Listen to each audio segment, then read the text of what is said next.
Si usted nació y vive en uno de estos países que conforman lo que vamos a llamar el tercer mundo, con toda seguridad sabe de lo que voy a hablar al referirme a esa experiencia o a ese encuentro que uno tiene con aquella persona que por X o Y motivo ha viajado a uno de los países pues de Europa o viajado a Estados Unidos y regresa tras un periodo, digamos, considerable de estadía. Lo primero que vamos a darnos cuenta es que esa persona no regresa siendo la misma, que ha cambiado, que algo en esa persona es mejor de lo que era cuando se ha ido. Se valora mucho más a una persona que ha estado en uno de estos países que una pues que no lo ha estado. Incluso uno escucha mucho a las mamás y a las abuelas hablando con mucho orgullo de sus hijos, de sus nietos, cuando estos viven, trabajan o estudian en el extranjero. Y esta persona que por algún motivo que vamos a tratar de elaborar más adelante, no solo ha cambiado, sino que más concretamente ha evolucionado. Y esta persona va a expresar este nuevo estatus que ha adquirido no solamente a través de sus ropas, de sus maneras, sino sobre todo a través del lenguaje. Entonces, esta persona que ha estado en otro país usualmente se vuelve más quisquillosa con el uso del lenguaje, es más exigente con aquello de la pronunciación que llaman nativa. Es aquel que vamos a ver que en medio de las conversaciones va a meter de manera abrupta palabras de ese otro idioma o de esa otra lengua a la materna.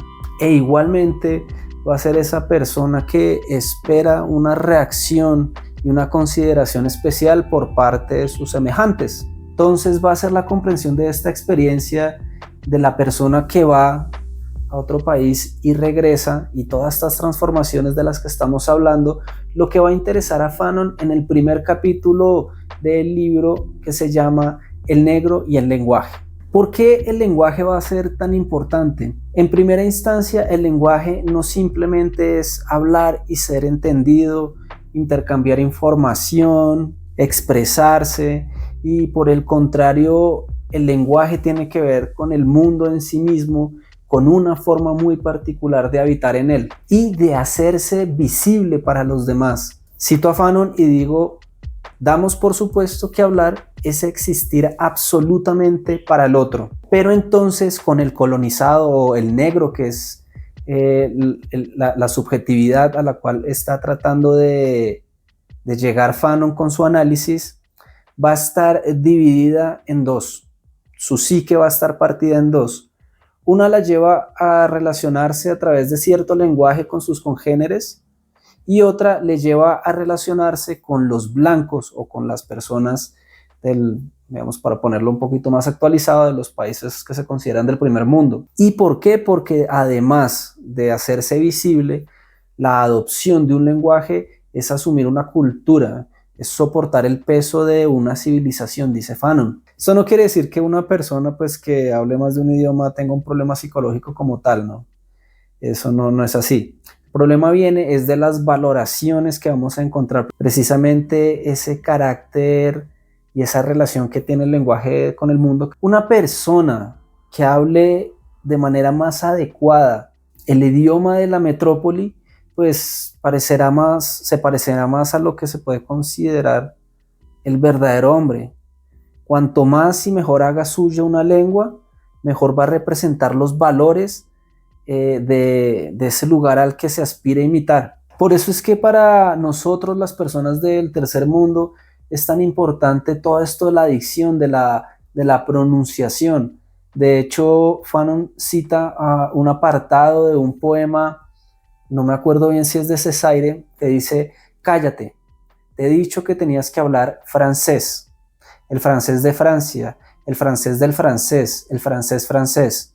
Es como decir que solo hay una forma de abordar un lenguaje, que solo hay una que es válida, que solo es la que es capaz de transmitir los valores a los cuales supuestamente debe apuntar una persona. Y esto todavía sigue siendo una preocupación bastante fuerte en las personas que pertenecemos al tercer mundo, ¿no?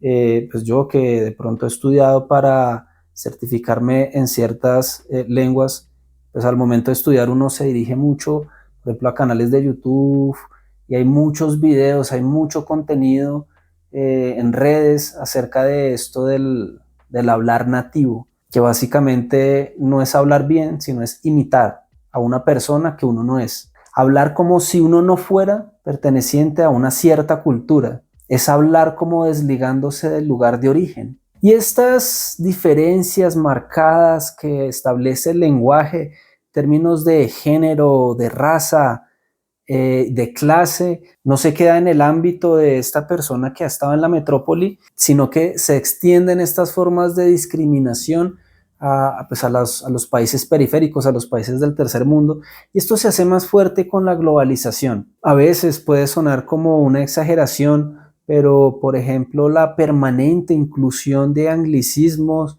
el uso cotidiano de palabras que no pertenecen a una lengua y que pues tienen sus equivalentes, o sea, fuera que no lo tuvieran, pues uno dice, listo, es válido tal vez o es necesario para referirse a ciertas cosas, pero pues no es así, ¿no? Y digamos que nos estamos llenando todo el tiempo de conceptos y de palabras que eventualmente ni siquiera nos preocupamos en traducir pues con todas las complicaciones, dificultades que tiene el acto de traducir. Y por el contrario, nosotros comenzamos a tener una actitud en la cual ridiculizamos a las personas que no son capaces de pronunciar adecuadamente, que no comprenden estos términos, se los trata un poco como anticuados, como retrógrados. E igualmente, digamos, a veces cuando hay casos en donde ya es totalmente asimilada la lengua, también se generan divisiones y también se generan distinciones en torno al uso del lenguaje. Por ejemplo, en el caso de mi país,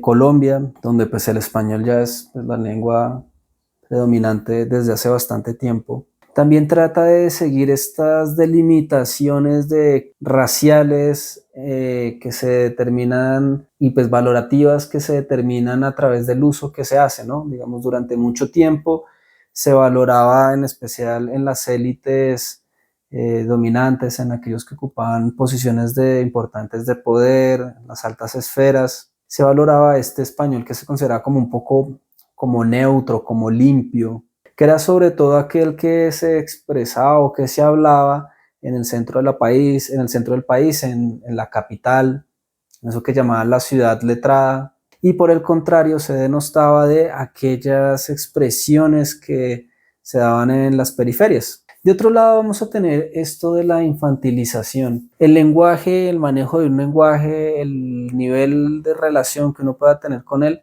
también va a determinar la forma en que un colono se dirige a nosotros. Y si por el contrario el saber mucho, el relacionarnos con este lenguaje, digamos que nos va a acercar a un ideal de hombre que uno debe ser, o de mujer, o como se quiera entender, lo contrario pues nos va a acercar más como un niño, ¿no? Y la infantilización va a ser una de las características y va a ser una de los elementos estructurales de las relaciones entre los colonos y los colonizados. Y eso tiene que ver con un hecho muy particular y que Fanon habla, y es que una persona es tan enferma cuando odia como cuando ama, cuando se están hablando de estas cuestiones raciales. Entonces, es decir, una persona que, por ejemplo, coge no sé, a los negros y dice que todo en los negros es malo, y pues es como esta clase de racismo, pues obviamente pues es malo.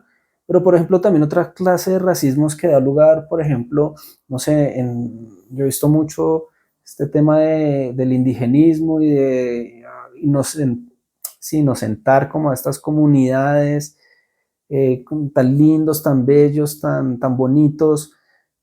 También eso está mal, ¿no? Eso también es una forma de expresarse del racismo y detrás de eso también hay unas formas de ejercer el poder. En el caso concreto, digamos, del lenguaje y el ejemplo que toma Fanon de su experiencia en las Antillas es lo que él va a llamar el petit français, que es como la forma en que hablan aquellas personas que pues no tienen todavía un manejo, por decirlo, avanzado del francés, que bueno, como para que entiendan es un poquito como en español, como si yo dijera, yo querer explicar a usted el libro, que pues digamos que eventualmente es de las primeras formas que uno comienza a hablar, porque manejo de los tiempos, de las conjugaciones, tal vez es de las cosas más complicadas a veces. Sin embargo, entonces nos dice él que cuando un negro habla de esta manera, lo que hace el colono es tratar de mantenerlo en este nivel, de ponerlo cómodo, es querer como tranquilizarlos de cierta forma, de tratarlo como sí, como chiquito, como de tan bonito. Y esto pues nos plantea una serie de cosas que son complicadas, ¿no? Porque uno eventualmente entiende a qué se refiere él, pero entonces también esto, cogerlo también mucho a rajatabla y también hay que hacer la crítica un poco de esto, lo puede llevar un poco a una suerte como de conciencia conspiratoria, con cierta noción maníaca de persecución, porque pues eventualmente hay muchas de estas actitudes que caen en eso que uno llama la empatía, ¿no? Incluso él mismo reconoce que le pasó eso, ¿no? Él ejerció psiquiatría en una época, un periodo importante de su vida y él cuenta cómo, por ejemplo, con ciertas mujeres de la tercera edad les pasaba esto, ¿no? Que les hablaba como niños, pero él dice que eso hay que romperse, esos patrones. Lo expresa pues, citando, yo me rebelo contra toda comprensión paternalista. ¿Qué pasa con la concepción paternalista? Tiene dos elementos. El primero es que le dice a uno, quédate donde estás. El segundo es que desconoce el pasado histórico.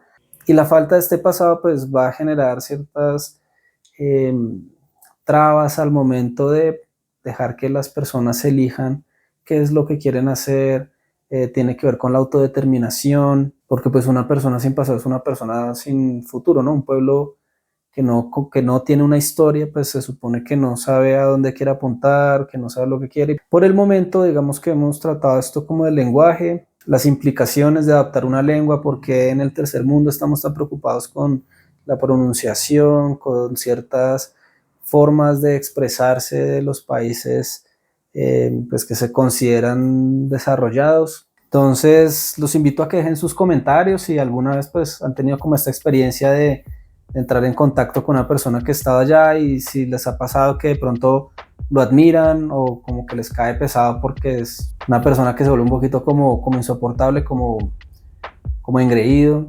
También déjenme en los comentarios pues qué piensan acerca de este tema del racismo y de la lengua y cómo se expresa en esta dimensión. Y bueno, creo que eso es todo. Nos vemos en un próximo episodio.